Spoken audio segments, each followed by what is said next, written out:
Today's episode of Sunset City is brought to you by Manscaped.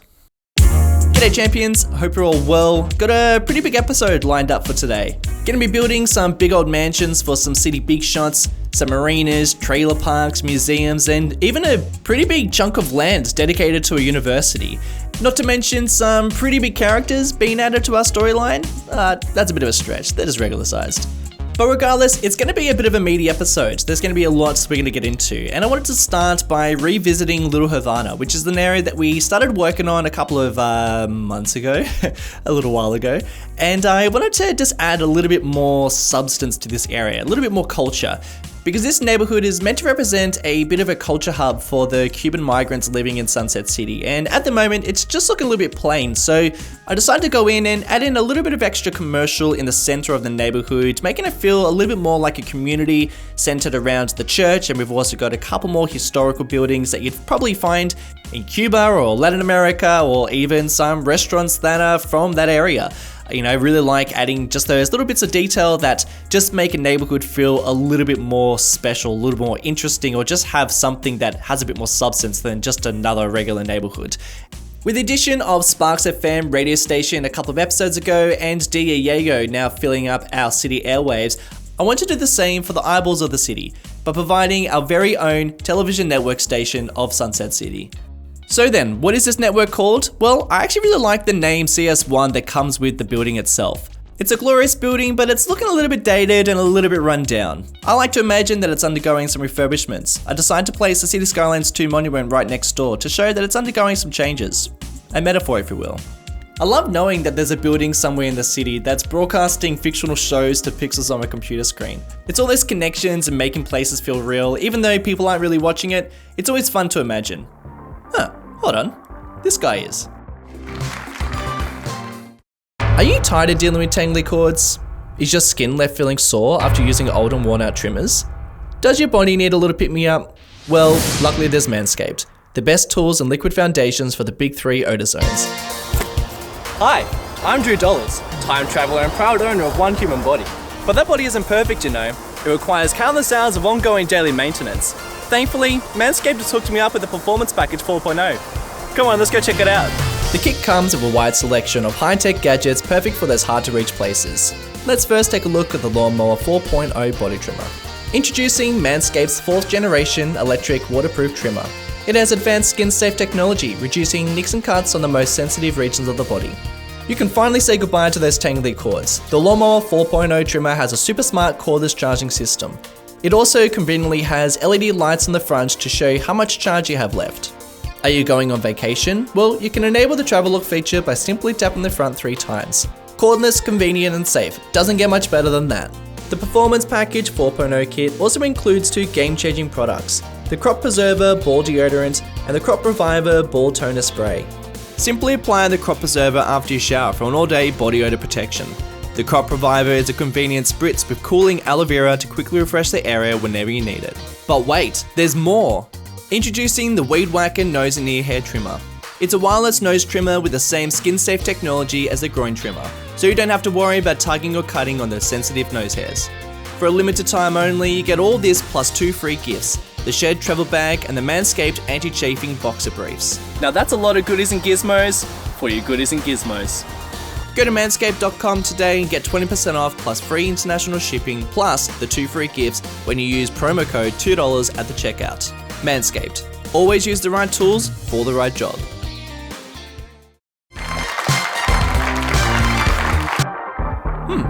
Okay, well there you go. Anyway, where were we? I wanted to finish off the CS1 television station by adding in some bits of detail such as some tree-lined fences, a satellite dish and some parked cars in the middle of the place. The billboards on the side of the building really added the extra bits of detail that the building needed, almost advertising the shows that were broadcast from the network. But let's be real, we're not here to build television stations in this episode. We're all about expanding out a lot of the population and also building some of those big areas, including this area down here. This is a pretty large space that has been filled with quite a lot of just garbage, really. I've just been going around and placing down buildings that, well, I knew that I wanted to build in the city and I've just sort of placed them there. There's also a whole bunch of buildings to kind of boost up a bit of the population. Well, It was time to move on some of these buildings into more permanent locations, some of these more unique ones into locations that fits that area really well, and then it was time to finally fill this space. I've always had a pretty good idea of what I wanted to build in this area. This was always going to be some sort of residential zoning, but just figuring out exactly where and how, that was going to be the tricky part. But I always knew that I wanted to place, at least stretch out a little bit more of the waterways through this area. Miami's got a whole bunch of these little rivers and I find them super interesting. I mean, they're not really doing anything too fascinating, but I think that they just add a little bit of variety to what can become just huge amounts of suburban sprawl. It's always super interesting to see how they influence the way the city develops, but then also how the city changes the way that they look. And they just make a bit of variety and just kind of change up the landscape ever so slightly. And they're going to help out a lot within Sunset City because otherwise places just kind of end up looking very similar, whereas these little rivers can make areas feel very unique. However, if you've ever used little rivers in city skylines, or at least attempted to make little rivers, yeah, it's kind of tricky. So what I'm doing here is I'm actually using a network. It's an invisible network and I'm using it to lower down the area where I want the river to go through. And then I'm just kind of crossing my fingers and toes and hoping that the water actually fills up these spaces. It kind of does, but then sometimes it kind of disappears. But I kind of like that it connects up to this one that we have here, which eventually we're going to make a little bit more prominent and we're going to do a little bit more in detail. But for now, we're just going to leave it. We're going to kind of do this area in a little bit of a half-assed kind of detail effect. I do want to come back down here and work on this area with a little bit more detail, such as around this river. I think that'd be super fun, and also working on some of these car yards, which is an area that somebody suggested in our live stream a couple of weeks ago. So we're going to come back here and work on it a little bit better. But for these suburbs, I mean, we can kind of go with a little bit less detail. I say that, but I am kind of doing a bit of work. I've detailed all of these lots, all of these houses in Asset Editor, and then I'm just placing them down because they already look fairly detailed and super nice, and they work really well in this area. Except for those houses. Those houses are going to go because we're actually going to be placing down a trailer park. There is a whole bunch of these in Miami, and we're going to be building a few in Sunset City as well. I think they're super interesting, again, because they just change up the way that the city looks. You have all this suburban sprawl, then all of a sudden there is a trailer park, and then, this city kind of just expands in a completely different way. It's kind of interesting. So we're going to be adding in a whole bunch of these, and just like the houses that I made, I've also gone into Asset Editor to edit these ones. It's like I'm made of time, but I'm truly not. But tell you what, this makes such a huge difference because these awesome motorhomes made by Bungalow Man are just great. They work perfectly. However, they are on blocks of land that are just too large.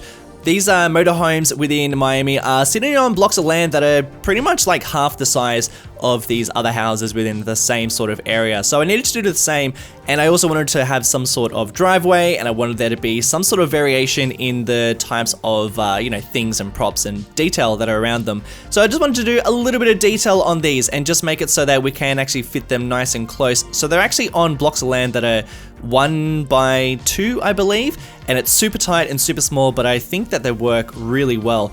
And by putting the detail into Asset Editor means that I can just place them down and they just look great the way they are. So that's that. With a pretty good idea of how to make this area now, I wanted to go and do the same thing with this little space, which I always knew was going to be a trailer park. That's why it was just full of, again, just random crap. I decided to make this one slightly different than the last trailer park by giving it just a little bit more space in between each of the motorhomes so that there is just a little bit of variation between the two. This one's also a little bushier, we've got some larger trees around, and it is in a pretty nice area, except for the fact that it is a little bit floody.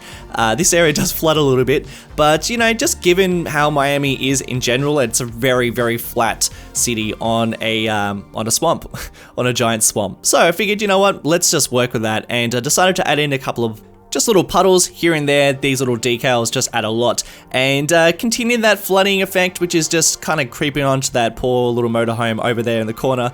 But I feel like we need to give the trailer park here a bit of a swampy, floody name, so if you've got some names, hit me up. But also, somebody's gotta live here, right? This is definitely the home to a character, but I don't know who, and I don't know what they're about and how they're gonna influence the city, so hit me up. Who's that character, and what's this place called?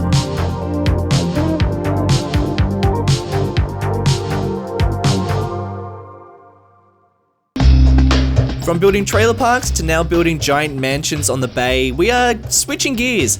We are going to be doing something a little bit different from the beginning of the episode. We're going to be working on some pretty giant mansions. They're going to sit in probably the nicest area of Sunset City. This is going to be a super nice spot, hence the reason why there's some mansions.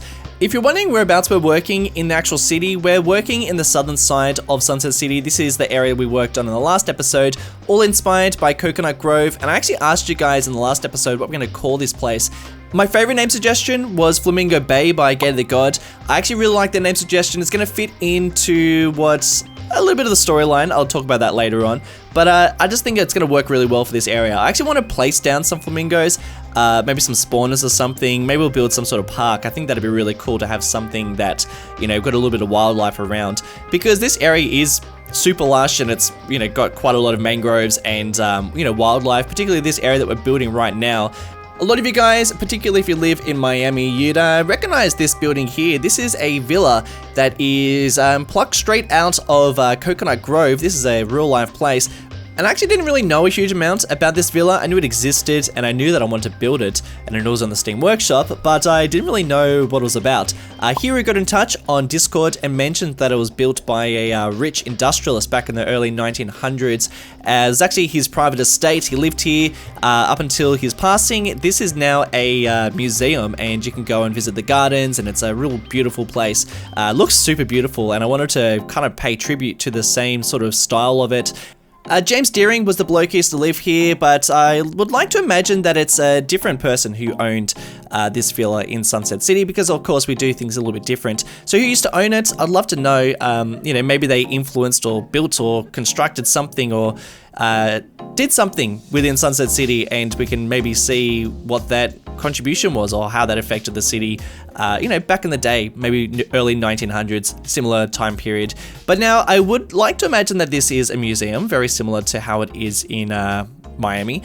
This place is super beautiful. It's super fascinating. There's a whole bunch of things that I love about it. The gardens are super cool, but I also really love this area where it meets the water. We've got this channel, which is super cool. I love these channels that kind of stretch through the Bay of Miami. So I kind of want to do something similar by constructing a channel, but we're not doing it just yet. We're actually working on the garden, which was a little bit tricky because I didn't want to do anything too fancy because I don't have heaps amount of time. Well, I do, but it's also like, you know, you got to kind of pick your battles, and making a super detailed garden that we're going to look at every now and again is kind of not really my thing. But this does end up being somewhat pretty detailed. The tricky thing is that these gardens are full of flowers and, you know, particular types of trees, and there's, you know, hedges and just so much going on. But I just kind of wanted to give off the feeling that it's like that, but obviously not going into a huge amount of detail quite like that. But I still think the feeling of it is still achieved. You know, we've got these really nice paved areas. We've got a couple of garden beds. We've got some particular types of trees that are chosen to. I think having a huge variety, making it so that they're all different types of heights and different types of trees as well, really just sells it. And of course, those palm trees. I love the palm trees, they just look so great. And the keys that surround this area, this bay, I want to do something slightly different to what it looks like, but then also take in inspiration and trying to do things ever so slightly different is always my style. And I like the way it turns out. It's got some nice curvy keys and then some other sharp edges. And it's also leaving a bit of room for maybe some sort of ship that's going to sit in the middle there, because there is some ship that sits in the bay area. I don't really know what the historical thing of the ship is, but it'd be kind of cool to do something similar. And then just filling out this the rest of the mangroves with some big oak trees and some big weeping willows, because they just look so great, just making this area super bushy, super lush, and just wild. I love the effect of having the contrast between the manicured gardens and then these wild mangroves just outside. Pretty cool effect, I really love it. I want to finish off the museum by turning this area into a park. I'm placing down these propless, these gateless entrances so that we don't have those gates that are kind of blocking the entrance, so that people will visit it. They can just sneak their way into it, but that's fine. I don't really need to make money from this area. I just want people to be able to visit it. I think that's just a nice effect. And then it's time to start building some rich guy mansions. And I kind of thought that it'd be fun to have some sort of area that is dedicated to just some big old mansions sitting within the mangrove section. I didn't really plan to build this area, but then it kind of just worked out that this would be a fun place to build some just super massive mansions. And when I say super massive, I mean like really, really big. These guys are sitting on some pretty big blocks of land, and they're also just very, they're just like massive buildings as well. And I wanted just to put a bit of detail into these guys, but also not doing a huge amount because once again, these are just houses. I mean, we're going to be having some pretty detailed places a little later on, but for now, these guys are going to look somewhat detailed, and I'm just making some driveways, figuring out where the actual garages sit, and then just placing down a couple of brushes just so we can have some concrete surfaces and pools and bits and pieces that just make the effect of a bit of detail, but then also not a huge amount. There is one mansion on the corner here that we'll talk about a little later because that's gonna be home to a very famous person, someone we already know. But in terms of the rest of the mansions, who are we gonna put here? Who's gonna live here? I'll tell you one person.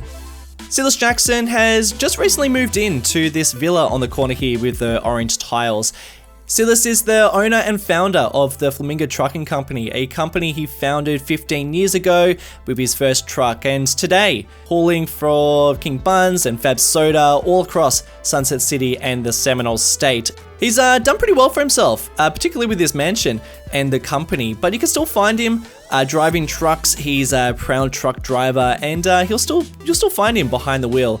He grew up in Flamingo Bay, hence the name Flamingo Trucking Company, and all this backstory came from Mitch Hughes, who got in touch and created the graphics, which are awesome. I love graphics like this. It's a shame I can't slap them on the side of a truck just to add that extra bit of detail, but that's fine. I don't have the skills with that sort of stuff.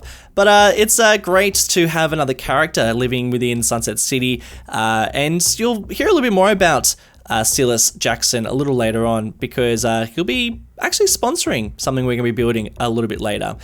But I just wanted to finish off some of these mansions with a little bit of extra detail. I know I said I wasn't going to do huge amounts, but I feel like just adding in some tiles and some pavements just underneath where some of these sections of the pools are sitting, I just think just adds a little bit of extra detail that we really needed.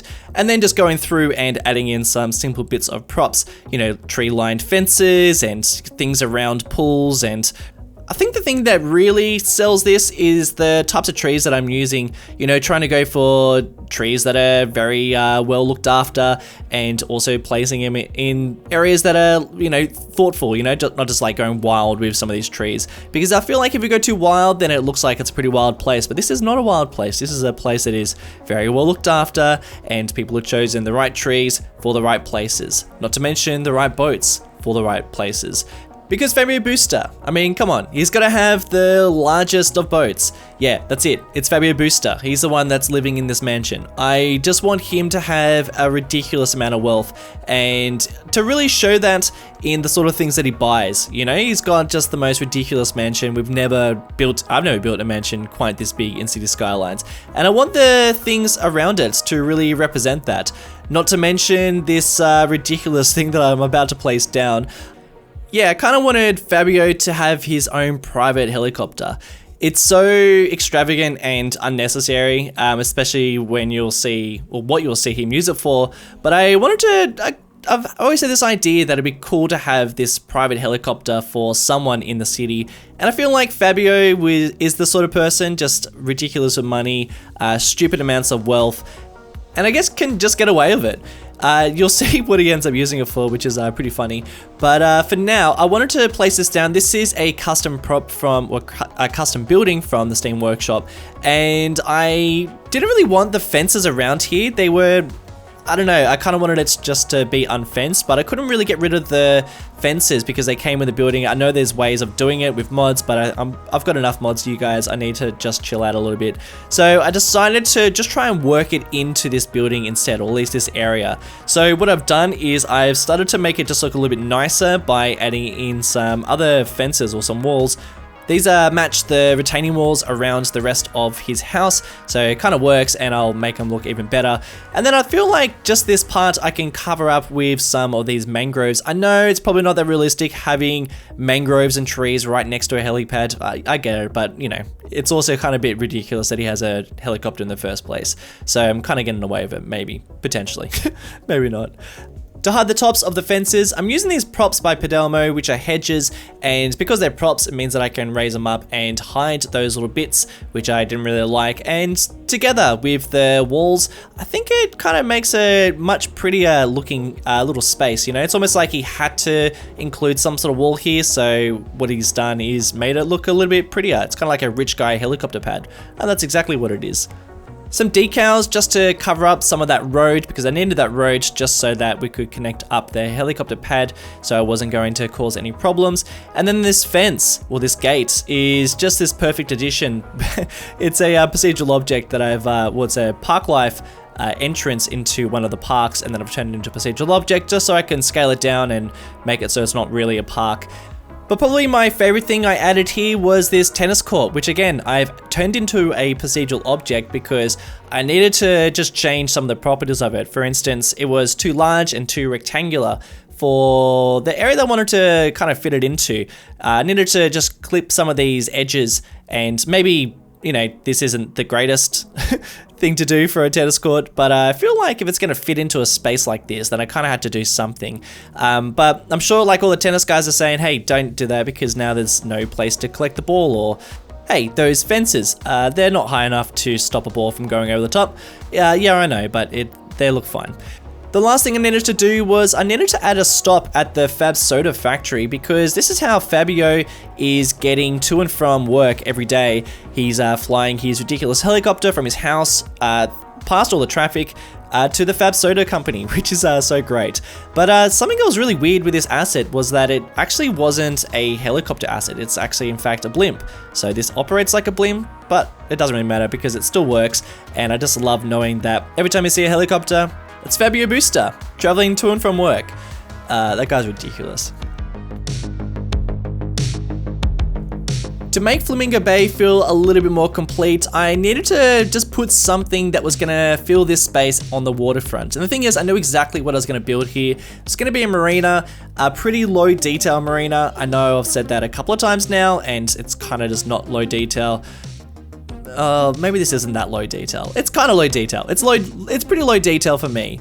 Pretty much the detail work comes in from parking lots, which are going to sit right here, and this shopping center too, which is just this great looking asset that sits perfectly and just has the great rooftops that fit in with the style of this area, and fits in the style of everything around here, to be honest. Also wanted this to be a bit of a park, and to also have access to a bit of a walking trail and just a place to hang out, get some food. You know, it's a pretty nice spot. You know, there's a lot of money being put into these areas. I also wanted to put a bit of a seawall because we're right on the water here and right next to the ocean. So a bit of a seawall just to protect the coastline ever so slightly. I'm using these great seawall assets that just work really well when you pair them up with a coastline like this. You know, you can just kind of place them in however you want. Using Move It as well is just the best way. And look at this, Move It again. Love Move It. And then placing down some palm trees and some tennis courts too, and just turning this whole area into a park so people will come and visit it. I love doing things like that so that we know that people are actually coming to this marina and, you know, fishing and hanging out and buying food and, you know, taking out their boats. And I did want to see some boat action. I wanted to see some boats leaving the marina, so I've placed down this marina, this asset, which is fishing industry. It acts like fishing industry, except it provides happiness and fits into the parkland when you connect it up to a road. And boats will leave it, and instead of fishing boats, it is sailing boats and speedboats. It's great. It's a great little thing to have to add a bit more life to marinas. Now, you see this little space down here, this little triangle? Well, I always imagined building a university in this spot. Miami University is in the southern parts of Miami, and it's a pretty large campus. It's actually a huge campus, and I had always anticipated doing something similar to this. However, I didn't really want to spend a huge amount of time building it. I've built many campuses before, and I didn't want this one to be super detailed. I didn't want this one to be anything too crazy. I didn't want to do a dedicated episode to it. So here's the thing, we're going to be doing something a little bit different. It's actually something I did in the last series of Miami. I know I've built Miami twice, but I've got a little counter up there. Well, that's going to start at 0, and I'm going to give myself 1 hour to build this university, which is really not a lot of time. An hour sounds like a lot of time, but you know, that marina I just built, that was, I think, 3 to 4 hours, even though it only lasted for about 5 minutes on screen.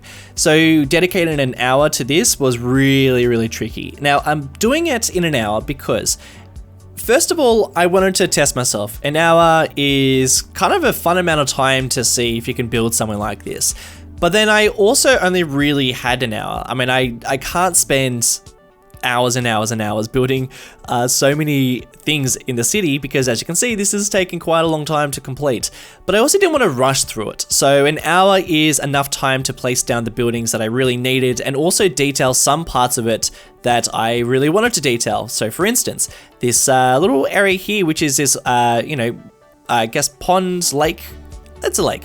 This lake, I wanted to, make this lake with some buildings that sat on the edge of the water area and make it a bit of a scenic space. This is the same in Miami, in the University of Miami. It's pretty interesting. I like it. So I wanted to do something similar, but kind of quickly. So this is like the focal point, but the rest of the campus is not the focal point. Now, the rest of the campus is providing education for the city, something that we really desperately needed within the city. We needed more education. We had a lot of officers that were demanding educated Sims, and we just didn't really have anything that was providing any of that higher education.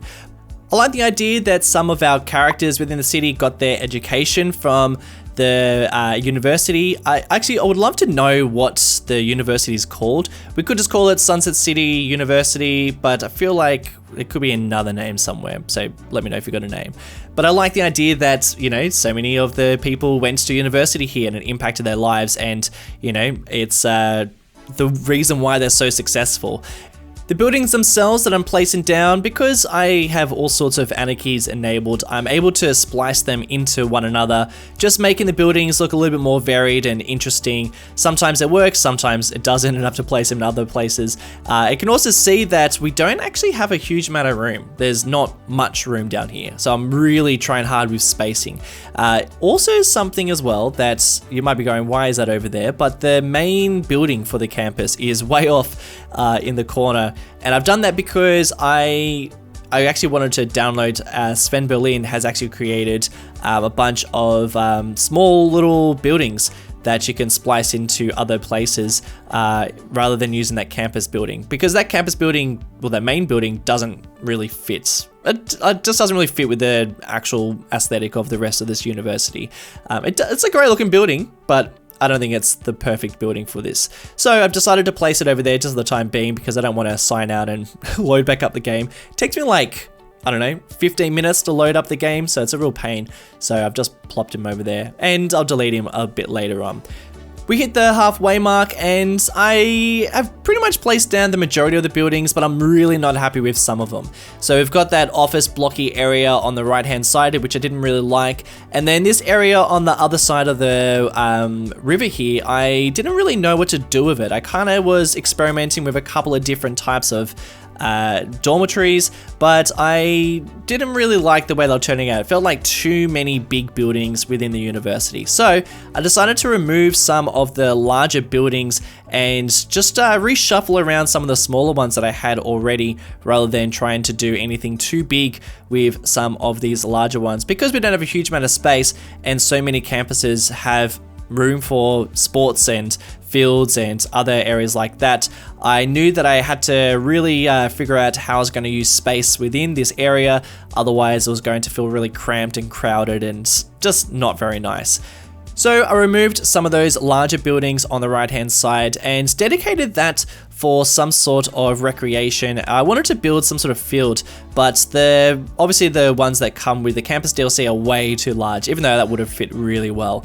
But the track and field, I think, is a good fit, so I've ended up placing that. And it was time to place down a little bit more parking and figure out where the rest of those buildings are going to go. And also this side of the campus, crossing the river, I realized that this would be an excellent spot just to dedicate to the dormitories and then have a bit more of a field as well, which I will fix up. I don't really do that just yet, but I will. I'm going to fix that up and make it so that that's like a nice field for people to go and play, and the students just to hang out. If they are living on campus, then that would be a great spot. And then you kind of cross the river there, and then you go to your lessons and, you know, the cafes and stuff like that that sit on the other side.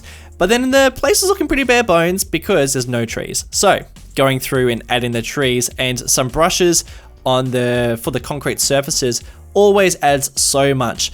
And it was funny because I was placing down a lot of these trees and kind of going a little bit crazy because, you know, there's so many big oak trees within these universities, and so I'm sort of imagining that this is an older university, so there would be some really big established trees.